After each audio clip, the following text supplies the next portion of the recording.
Bonjour, docteur Elomon. Bonjour, Cédric. Bonjour. Merci d'avoir accepté cette interview pour la Fondation Félix Mutombo Mukendi. Alors, c'est un honneur et un plaisir de vous avoir parmi nous. Pourriez-vous vous présenter pour celles et ceux qui ne vous connaissent pas? Bonjour, moi c'est le docteur Luc Elomon. Je suis docteur en théologie politique de l'Université de Calvary, University Chester. Euh, je suis aussi par la grâce de Dieu auteur de certains ouvrages, de quelques ouvrages, et j'anime beaucoup de conférences. Je suis pasteur et spécialisé dans la recherche en théologie politique. Voilà. Et donc, enseignant de théologie dans différentes institutions de, de formation théologique. Voici un peu ce qu'il en est. Parfait, merci. Alors aujourd'hui, nous parlerons du rôle du prophète dans la société. Cela tombe bien puisque vous avez déjà rédigé plusieurs livres sur cette thématique, dont un premier ouvrage qui s'intitule Ministère de prophétie, dont de prophétie, tous sont-ils prophètes? Et puis vous avez également rédigé un deuxième ouvrage, Prophétisme et Conseil d'État. Alors, première question pour commencer cette interview. Question de base, et pour poser un petit peu le contexte, qu'est-ce qu'un prophète et qui est prophète? Déjà, le prophète, c'est le messager d'une divinité.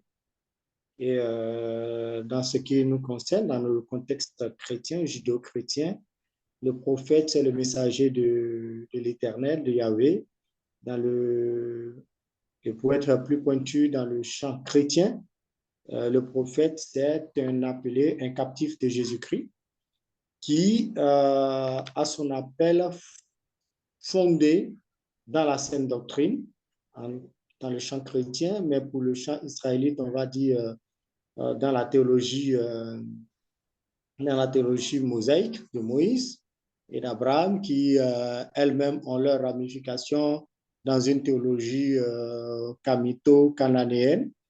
Et le prophète dans le christianisme, c'est un captif du Seigneur Jésus, homme ou femme, qui d'abord a le fondement de la saine théologie, c'est-à-dire que une solide assise doctrinale, ensuite qui a le don de prophétie et qui finalement a deux des trois dons de révélation, c'est-à-dire dans les dons de révélation, il faut comprendre par là le don de discernement des esprits, le don de la parole de sagesse et le don de la parole de connaissance.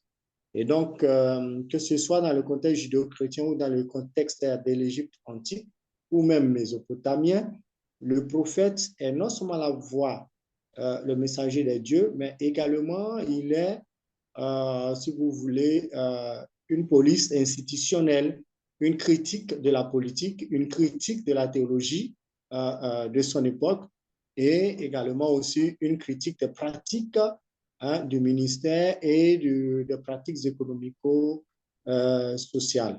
Mhm, Voilà. mhm. Donc le prophète a vraiment ce regard critique sur la théologie qui est pratiquée à son époque. Mais me vient une question, quelle est la différence entre le prophète et le pasteur? Dans beaucoup d'églises, notamment les églises africaines, on voit des pasteurs s'autoproclamer prophètes. Qu'est-ce qui nous permet de différencier finalement le rôle du pasteur et le rôle du prophète? Il faut que ce soit Euh, il faut, clair il dans faut, nos esprits. il faut aussi comprendre que le pasteur a beaucoup plus une charge administrative, une charge d'organisation de l'assemblée, d'organisation des brebis, organisation à la fois spirituelle, par l'aide du Saint-Esprit, de la saine doctrine, organisation aussi en termes de diaconat, les visites, la gestion des pauvres, des veuves, des orphelins, des personnes en situation difficile, une charge aussi d'accompagnement spirituel constant, d'accompagnement constant en matière spirituelle. Voilà, donc le pasteur a la charge de nourrir le troupeau, d'organiser la vie de l'Église dans ces quatre murs. Mhm. C'est un peu ça la charge du pasteur. Le pasteur peut avoir des dons prophétiques, mais ne pas être prophète. C'est-à-dire que le pasteur peut avoir un don de parole de connaissance, ou la parole de sagesse, ou encore le don de discernement des esprits, ou même le don de prophétie, mais sans être appelé au ministère prophétique. Merci, merci pour cette réponse qui est bien claire.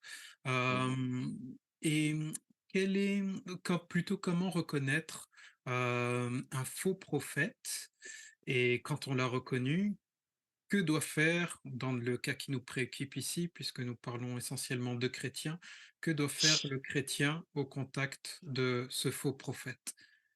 D'abord, le faux prophète, il a une caractéristique, comme Jésus le dit dans Matthieu 7, vous les reconnaîtrez par leurs fruits.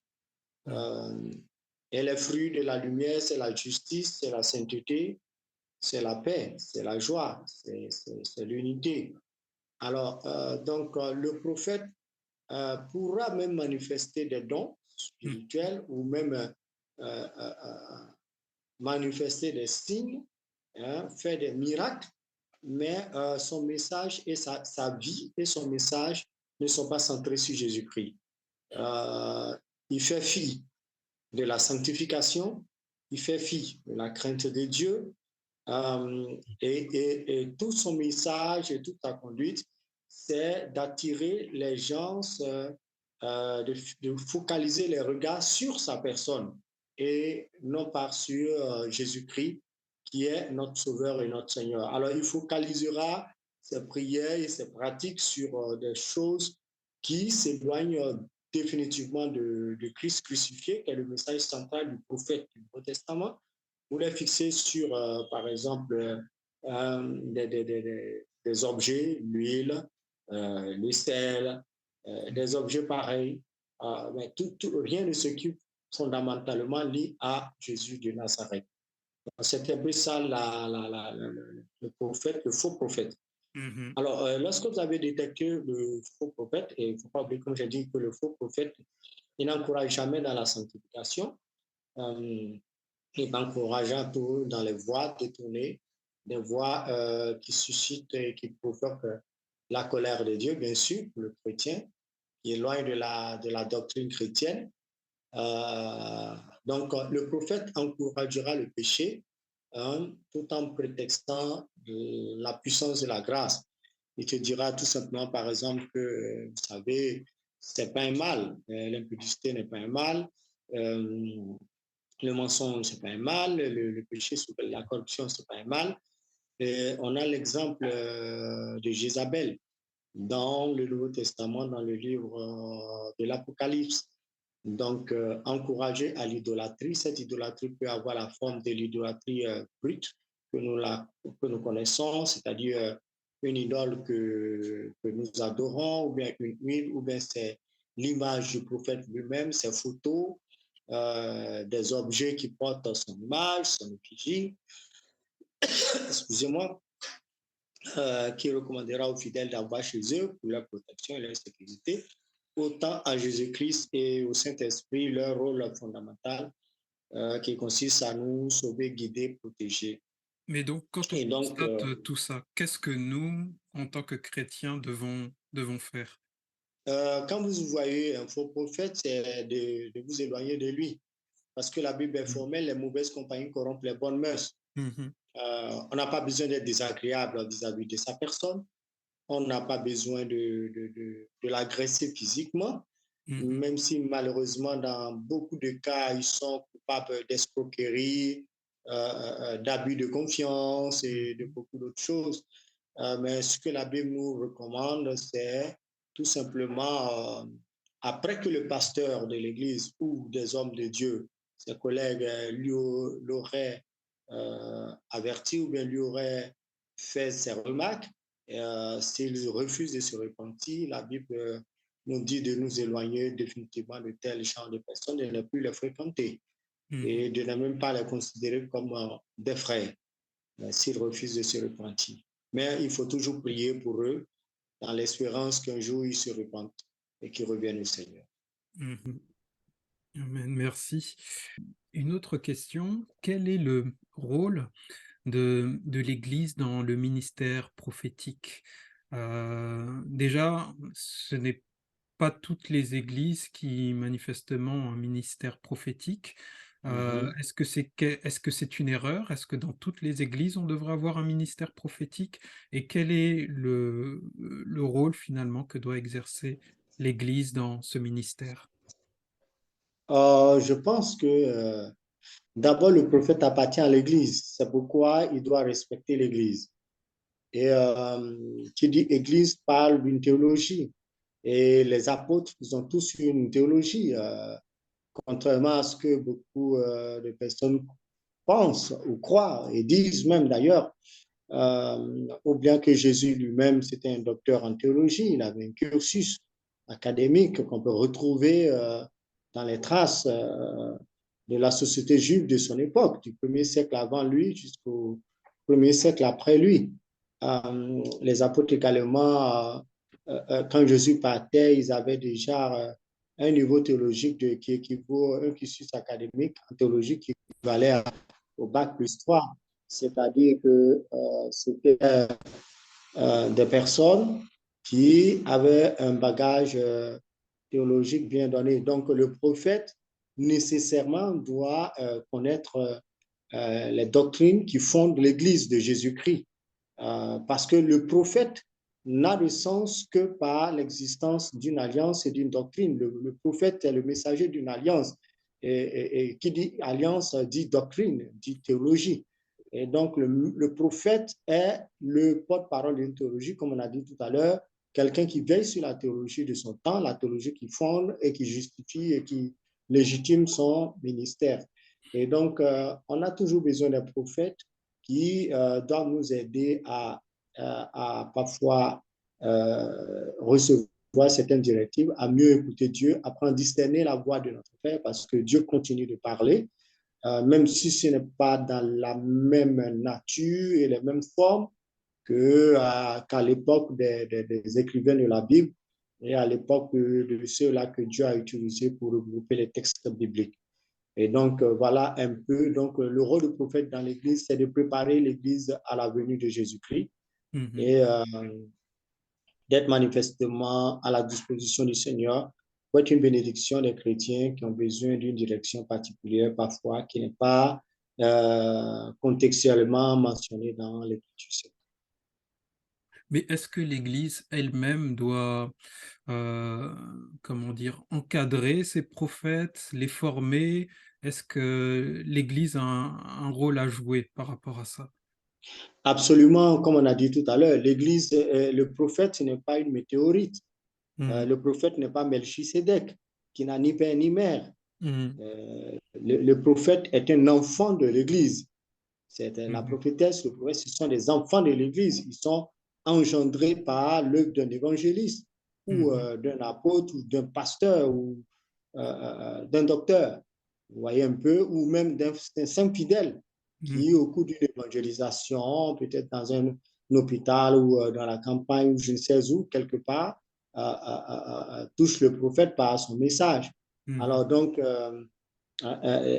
l'Église a l'obligation d'imposer un canevas au prophète. Et d'ailleurs, déjà, ça commence avec l'apôtre Paul lui-même, quand vous lisez 1 Corinthiens, le chapitre, 1 Corinthiens, déjà le chapitre 12, chapitre 14 particulièrement, où Paul parle de bienséance et d'ordre au sein de l'Église.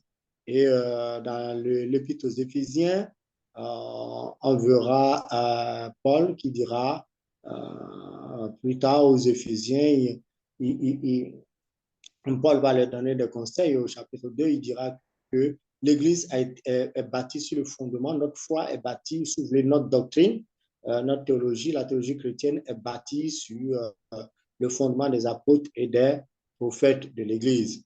Et donc, pour dire que quand on est prophète de l'Église, c'est-à-dire que indirectement, on est en train de dire que nous sommes un disciple, un esclave de Jésus de Nazareth.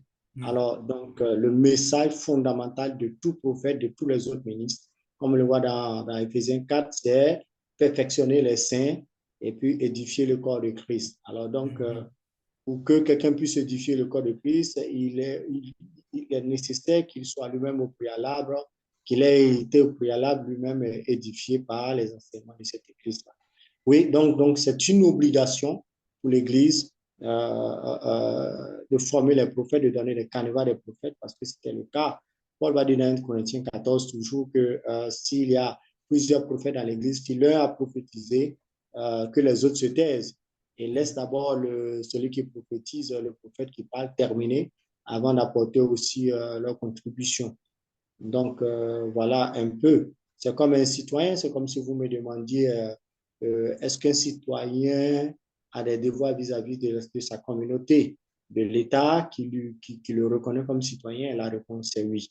Et donc, c'est la même chose par là. Donc, Ok. c'est une erreur pour l'Église de laisser les prophètes faire ce qu'ils veulent. L'Église ne doit pas les laisser faire. L'Église ne doit pas céder à leur chantage, parfois qui sont des chantages très odieux, Mhm. soi-disant, moi, Dieu me parle directement.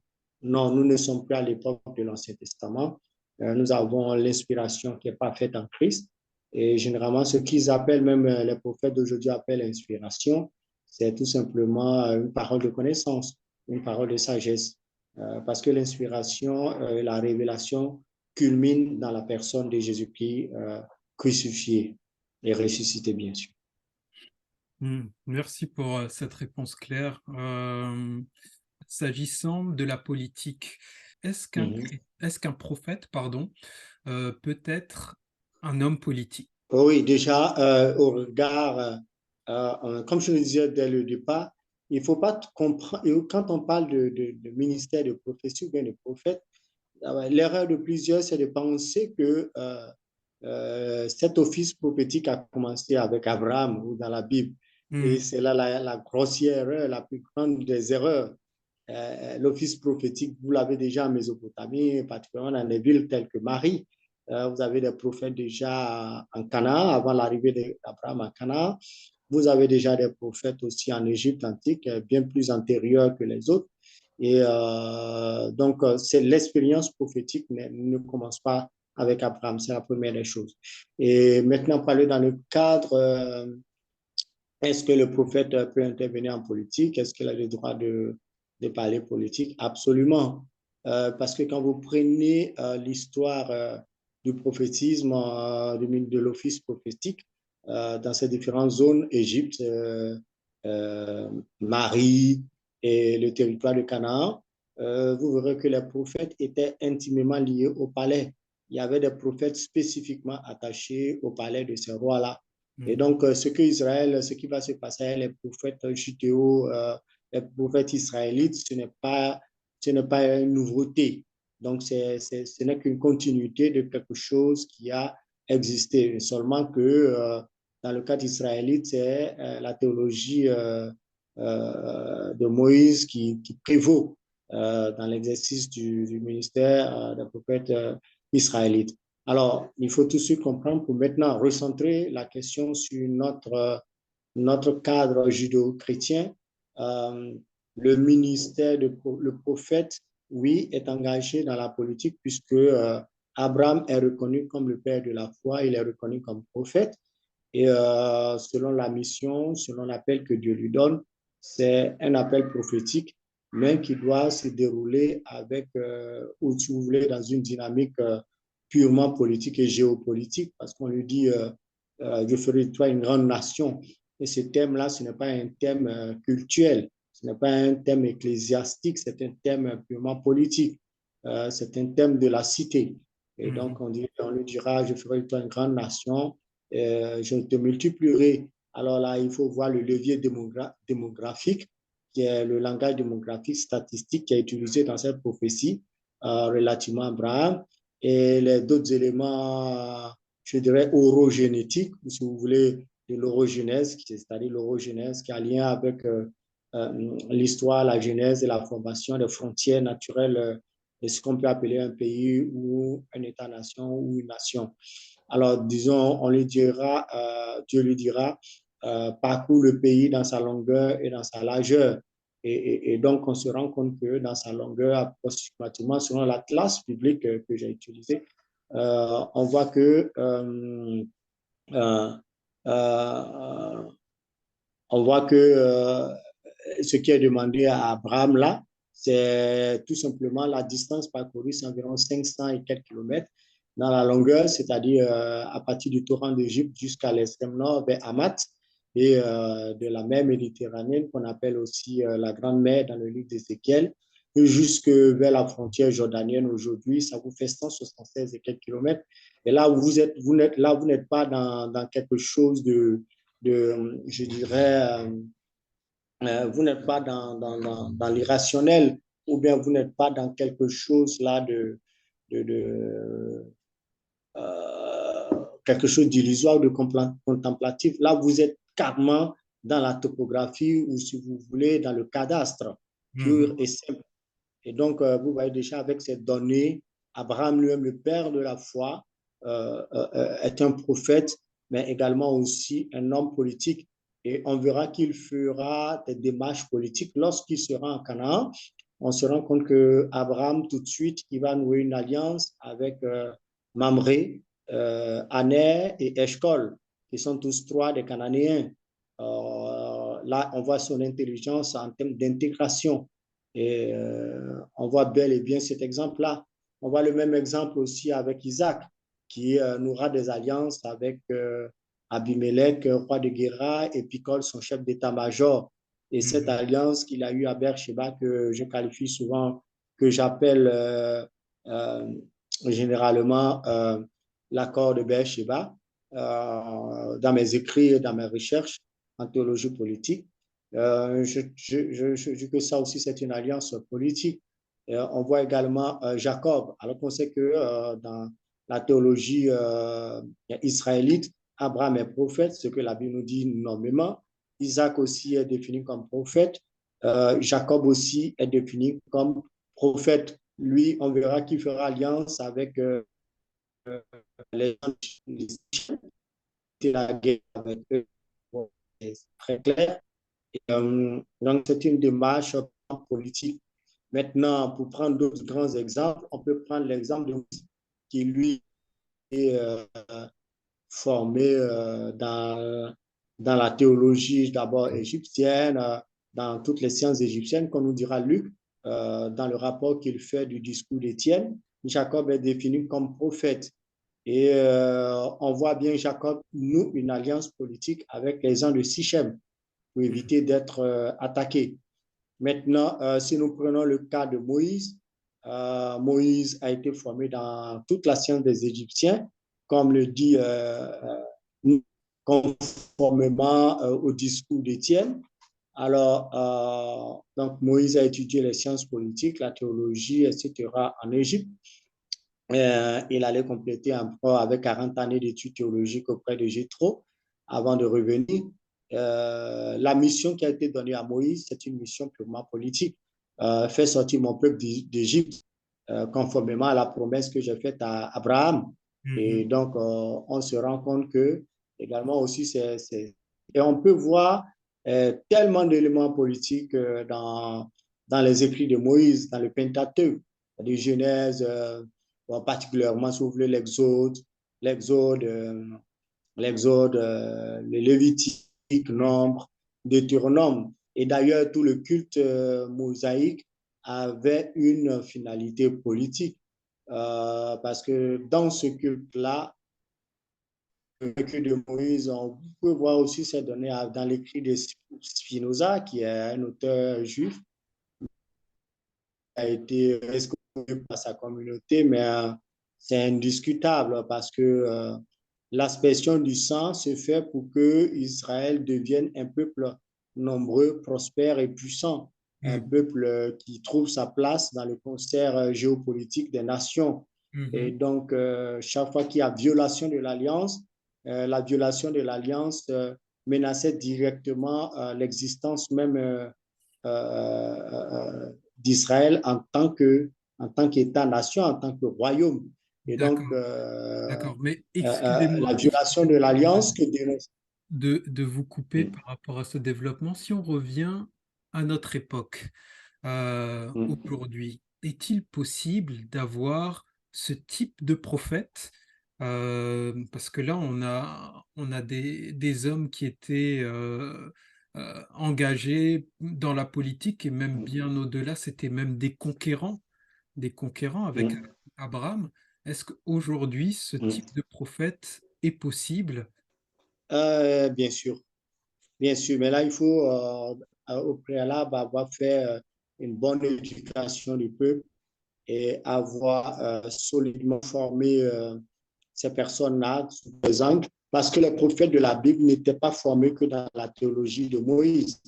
Ils étaient aussi formés sur les questions politiques, les questions géopolitiques, les questions écologiques, les questions anthropologiques, les questions d'identité, Mhm. l'identité de l'individu, de la nation, des droits de l'homme, de l'individu lui-même, Mhm. droits de l'étranger, du citoyen et ces choses-là.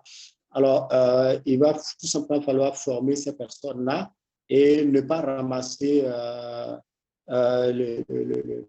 le premier passant dans la rue pour l'engager dans la politique, soit disant qu'il nous aurait donné une quelconque vision ou une quelconque révélation. Et donc, Mhm. le rôle des prophètes sur le champ politique dans le contexte israélite et dans le contexte néo-testamentaire repose d'abord sur un solide fondement théologique auquel s'ajoute une bonne érudition au plan sociologique, historique, politique, économique et même écologique. Et c'est ce qu'on constate d'ailleurs dans les discours de tous les prophètes de la Bible, particulièrement depuis Moïse. Mhm. On le remarque jusqu'à Jésus lui-même qui est le prophète, l'illustre prophète, l'ultime prophète. Et donc, oui, on peut avoir des prophètes de ce genre, mais il faut d'abord les faire passer par le cursus que je viens de mentionner, qui est d'ailleurs rapporté par les Écritures, par les sources historiques. Oui.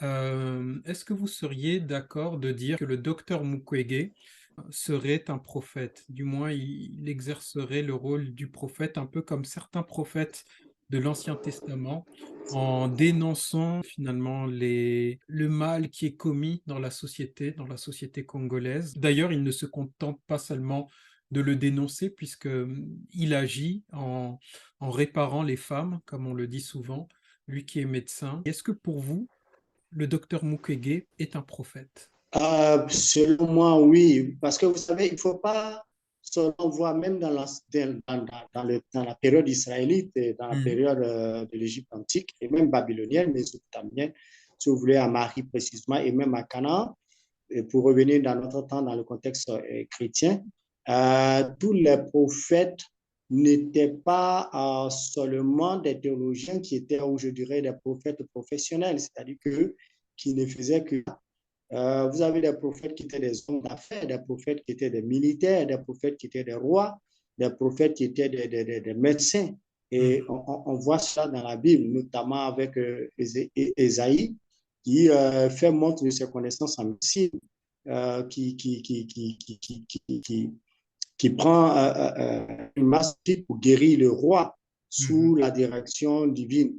Et je pense que moi, de professeur Mukenge, et je pense que c'est comme ça que moi je le vois. Vous avez le prophète, vous avez Martin Luther King Junior, celui qui a combattu, celui grâce auquel aujourd'hui, des siècles, des années plus tard, je dirais, Obama est devenu président des États-Unis. Oui. Il y en a encore d'autres, et voilà, sur le continent. Et je pense que le rôle du prophète, comme on a vu, comme je dis souvent, le prophète a une fonction critique, une fonction d'observateur, une fonction analytique, une fonction de contestation de l'innommable, de l'incontestation, de la chosification, de la déshumanisation. Et on voit même qu'au travers des prophètes de la Bible, il y a des lois de guerre qui existent dans le cadre israélite. Et je pense que ces mêmes lois, ces mêmes décrets ou ces mêmes paroles des prophètes constituent en grande partie ce qu'on appelle aujourd'hui la Déclaration universelle des droits de l'homme. Donc, pour moi, le professeur Mukwege est également un prophète de son temps. Il n'a pas besoin d'être établi sur une église ou bien de prier pour que des gens tombent en transe, que les démons sortent des gens ou que des maladies incurables pour la science, la médecine puisse être guérie. Mais le fait déjà d'utiliser la sagesse de Dieu, l'intelligence de Dieu, la création de Dieu pour guérir d'autres personnes, pour réparer d'autres personnes, c'est déjà une action prophétique majeure, incroyable d'ailleurs, aussi bien au plan de la doctrine qu'au plan de la théologie. Il est un prophète, peut-être qu'il n'a pas de parole de connaissance ou de discours. Et je pense que le professeur Mukwege ne fait pas que guérir physiquement, mais il guérit aussi ces femmes-là au niveau psychologique, au niveau émotionnel, au niveau, il les aide à se réhumaniser, elles qui ont été déshumanisées. Donc, et cela fait partie pleinement des fonctions des prophètes, y compris Christ qui dit à son sujet, Ésaïe va dire qu'il n'éteindra pas le lumion qui fume et ne froissera pas le roseau brisé. Ce sont des paroles très fortes. Ces femmes-là, c'est comme des lumions qui fument. C'est-à-dire qu'on dit que dans le langage commun, on dira, mais une femme qui a été violée plusieurs fois, qui n'a plus, excusez-moi, d'appareil, on pourra même dire, elle n'a plus ce qui fait d'elle une femme. Et c'est un homme qui se lève, mu par l'amour de Dieu, mu par les compassions des entrailles, les entrailles de la compassion de Christ et de Dieu, le Père, qui se lève et qui répare ces femmes et qui, en les réparant physiquement, les répare aussi psychologiquement par ses paroles, leur fait comprendre qu'elles sont des hommes, qu'elles sont des humains, que ce sont des passages de la vie, des passages difficiles. On voit Isaïe qui va dire au temps arrivera que par le prophète, que les femmes qui ont été violées, les femmes qui sont veuves, retrouveront leur dignité. Alors, comment est-ce qu'une personne violée par peut-être 10-5 soldats assyriens peut retrouver sa dignité si ce n'est pas un travail de réparation émotionnelle, intérieure et également physique. Donc, c'est aussi un rôle prophétique énorme qu'il joue d'ailleurs. Et je pense, à mon avis, même qu'il faudrait de très bons théologiens, des gens sérieux, pour l'encadrer, pour l'aider à mieux accomplir sa mission. C'est une très bonne transition. Quels sont les risques et les dangers auxquels un prophète sera ou sont confrontés au cours de leur ministère? Je reprends encore l'exemple ici du docteur Mukwege. Il y a de plus en plus de rumeurs qui disent comme quoi il pourrait se présenter aux prochaines élections présidentielles. Je pense d'ailleurs qu'il y a, comme j'ai dit tout à l'heure, il y a l'appel au ministère prophétique et à la mission du prophète. L'appel, c'est Dieu qui te dit, écoute, comme il a dit à Jérémie, j'ai crié ton nom avant que tu ne sois dans le ventre de ta mère. Je t'avais appelé, choisi, tout ça. Il dit, j'ai crié ton nom, parler dans les textes hébraïques. Ça, c'est l'appel. Ouais. Dieu te dit, viens, tu es prophète. Maintenant, la mission, c'est quelle est la tâche spécifique que Dieu t'accorde dans ton appel. Comme j'ai dit tout à l'heure, il y a des prophètes qui étaient dans la politique, d'autres étaient dans l'ingénierie militaire, d'autres étaient hommes de guerre, d'autres étaient rois, d'autres étaient conseillers, d'autres étaient agriculteurs, d'autres étaient dans la médecine, d'autres étaient voilà, dans les conseils, etc. Alors, je pense que là, il va falloir, le conseil que je peux donner à ce grand homme, c'est de faire très, très attention à sa mission. Parce que vous savez que le prophète, généralement, il fait face au danger d'orgueil. Vous savez, quand l'orgueil vous prend, vous n'avez plus le discernement. Et dès lors que vous perdez le discernement, vous abandonnez votre mission. Un peu comme si, un exemple que je donne généralement, quand on veut construire une maison dans un lieu sur un site forestier et que la zone a déjà été lotie, qu'est-ce qu'on fait? On envoie d'abord un bulldozer pour abattre les gros arbres, etc. Mais dès lors que le bulldozer a fini ce travail et que la maison est construite et qu'on a mis le jardin, le gazon à l'intérieur de la concession, on ne peut plus utiliser le bulldozer pour tailler le gazon. À ce moment-là, la présence d'un bulldozer devient incongrue. Rien que par ses roues, par ses chevilles, il détruira tout le gazon. Vous voyez un peu. À cette étape, ce n'est plus le bulldozer, mais c'est une tondeuse à gazon. Vous voyez. Oui. Alors, de la même manière, si on mettait la tondeuse à gazon, hein, au moment où on avait besoin d'abattre les gros arbres, de dessoucher les racines des gros arbres, si à cette époque on utilisait une tondeuse à gazon, la tondeuse à gazon échouerait. Et donc, vous voyez, on dira dans le cas de bulldozer, mais comment une grosse machine comme ça, elle ne peut rien faire, elle est venue tout gâter. Et dans le cadre de la tondeuse à gazon, on dira plutôt, mais vraiment, regardez, elle n'a pas été capable même d'abattre l'arbre, elle s'est broyé les dents sur les toutes premières racines. Alors, je dirais tout simplement, professeur Mukenge, professeur, quelle est votre mission quand Dieu vous a appelé? Est-ce que vous avez un appel à la chose, à occuper une fonction politique en RDC? Parce que dès lors que vous quittez votre champ de mission, vous n'avez plus l'onction. L'onction que Dieu vous a donnée n'opère plus. Les dons que Dieu vous a donnés n'opèrent plus comme il se doit. Parce que vous n'êtes pas dans le champ de mission. Un peu comme je dis dans le cas du bulldozer, de la tondeuse à gazon. Dès lors que vous déplacez les engins peuvent avoir été fabriqués par le même ingénieur, par la même entreprise, mais si vous les mettez dans des rôles qu'il ne faut pas, dans des missions qu'il ne faut pas, elles échoueront. Alors, est-ce que ce monsieur, il a un appel politique? Parce que tout le monde a un appel politique, mais quel est son niveau d'appel politique? Certains ne sont pas appelés à occuper des fonctions élevées. Ils doivent jouer un rôle politique, mais peut-être dans la foule. D'autres vont occuper la fonction de maire, conseiller municipal. D'autres, leur charge politique maximale par rapport à la grâce que Dieu leur a faite sera d'être gouverneur. D'autres, ça va être des ministres, des députés et d'autres, chefs d'État. Vous voyez un peu la chose. Donc, c'est à lui de s'asseoir, de discerner et d'écouter. Donc, le danger qui guette un prophète, il y a l'orgueil. Et cet orgueil est généralement suscité par les exploits, les miracles, comme dans son cas. Son miracle à lui, ce n'est pas un ange qui descend pour réparer les femmes, mais Dieu lui a donné des mains d'ange et un cœur d'ange pour réparer les femmes, une parole d'ange pour réparer les femmes, maintenant au niveau intérieur. Mais est-ce qu'on lui a donné cette main-là pour réparer la grande blessée, l'agonisante République démocratique du Congo? Est-ce qu'on lui a donné les mains pour ça? Est-ce qu'il a les bistouris pour réparer l'âme du Congolais qui a été pendant des années malmenée par certains de ses politiques, de ses dirigeants politiques, malmenée par des institutions internationales, malmenée par des intérêts internationaux qui n'ont pas de joie à voir les Congolais être un. Est-ce qu'il a cette bistouri-là?